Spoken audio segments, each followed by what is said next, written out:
If you're planning Acadia with kids, this video is your simple, stress-free family guide. We're covering a 4-day loop with the best ocean views, easy walks, one wow mountain moment, calm lakes, and a few quiet spots that feel like your own little discovery. Here are some family tips before we start. Start early for the popular spots so parking is easy, and kids, stay happy. Keep snacks and water in the car. Acadia days are hop out, hop in days. Some areas can be crowded in peak season, so use the park shuttle when it's running and always have a backup stop nearby. If you want Cadillac Mountain at sunrise or sunset, check ahead. It often uses a timed entry or reservation system at certain times of year. Now let's roll into day one like a smooth family road trip. Start your morning in Bar Harbor while it's still quiet. This is your easy mode. Begin and grab breakfast, let everyone stretch, and keep the mood light. The goal today is simple: see the famous coastline without overplanning. Once you enter the park, you'll naturally flow into the Park Loop Road area. This is where Acadia starts showing off. Think of it like a scenic movie, where every few minutes, there's a new shot worth stopping for.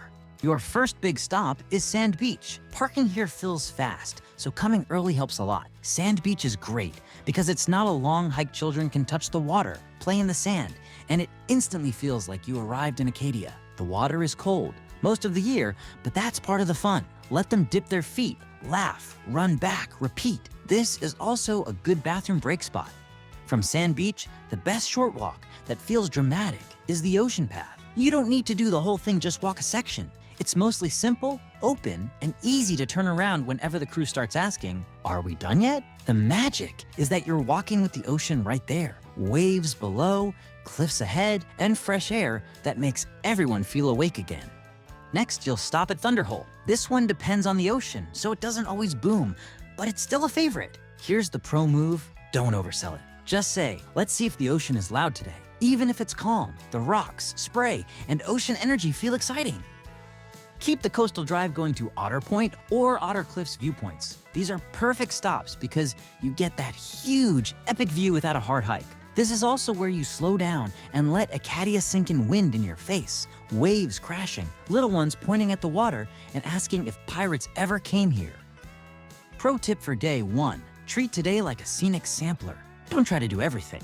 When groups push too hard on day one, day two becomes a struggle. Keep it smooth. By late afternoon, head back toward Bar Harbor and end the day with something simple. Walk the shoreline, grab dinner, and let everyone crash early. Tomorrow is your classic Acadia day.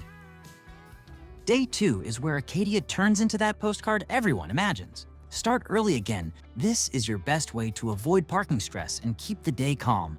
Begin at Jordan Pond. This place is pure peace. The water is clear, the mountains sit behind it, and everything feels quiet in a deep breath kind of way. Parking can get busy, so morning is your friend. The best move here is to do a portion of the Jordan Pond Path. The full loop can feel long for younger walkers, so choose a section that fits your group. The path changes in different areas. Some parts are smooth, and some have rocks and boardwalk style sections that feel like an adventure without being dangerous. Let the young explorers lead for a bit. Point out little details and keep it playful. Who can spot the smoothest stone? Or let's find the clearest water.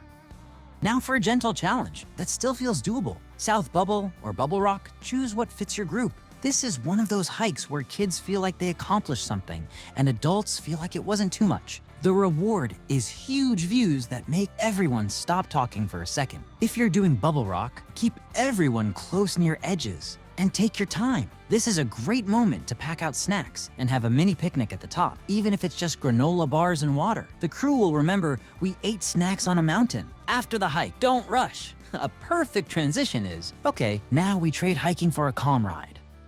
That's when you move into the carriage roads area. These are wide, easy paths that feel made for strollers, bikes, and relaxed walking. If your group gets tired of nature walking, this is where the vibe changes. It feels open, safe, and relaxing, like the park is giving you space. Pick a simple route to a stone bridge viewpoint. The bridges are honestly a hidden wow for little ones. They're sturdy, beautiful, and feel like something from a storybook. Let them run a little where it's safe, take photos, and enjoy the fact that everyone is still in a good mood.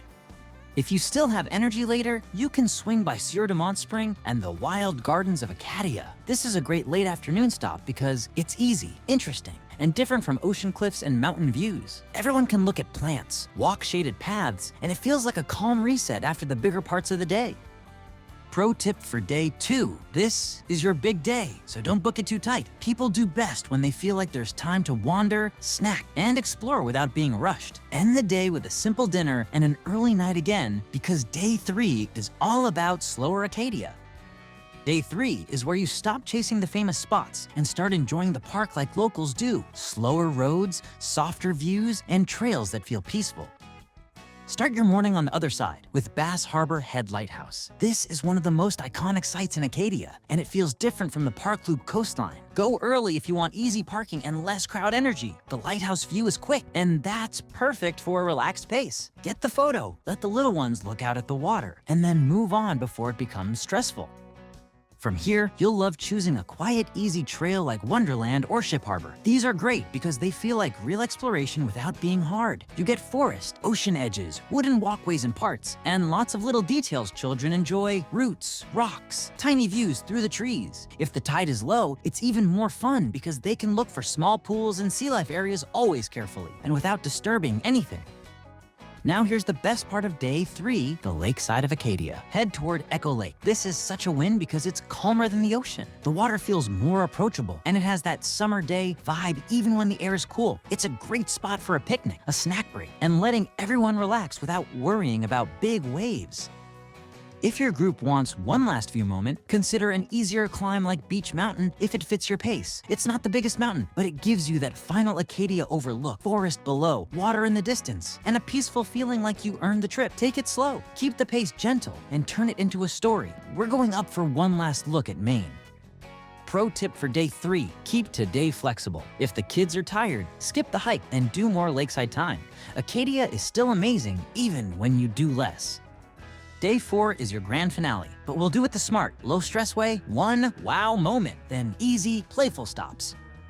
Start with Cadillac Mountain. This is the most famous top of Acadia experience, and it works really well because you can drive most of the way. The views are huge: ocean, islands, forests, and that wide open sky that makes Maine feel endless. If you're doing sunrise, plan it carefully and keep it simple. But even if you go in the morning, the experience is still special. Bring a warm layer because the top can feel windy and cold, even in summer. Little ones usually love the feeling of being on a mountain without having to hike for hours.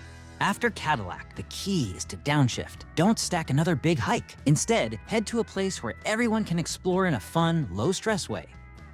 Great next stop is 𝐓𝐫𝐚𝐾𝐈 Peninsula if you're up for a scenic drive, or you can stay closer and do a short coastal stop again. 𝐓𝐶𝐾 feels like Acadia's quieter cousin, less crowded, wide open ocean views, and space for young travelers to move around. It's beautiful, and it feels like you discovered a secret side of the park. Now, for a favorite finish, tide pools, rocky shore, exploring where allowed and safe. The idea is simple: let children carefully look into small pools, spot tiny sea life, and feel like explorers. This becomes one of those moments they remember more than the famous viewpoint because it's hands-on and feels personal. To end the day and the trip, go back to Bar Harbor and do one last simple walk. You're not rushing anymore. You're just enjoying the final hours. Maybe you grab something warm, maybe you sit by the water, and you let the crew talk about their favorite stop.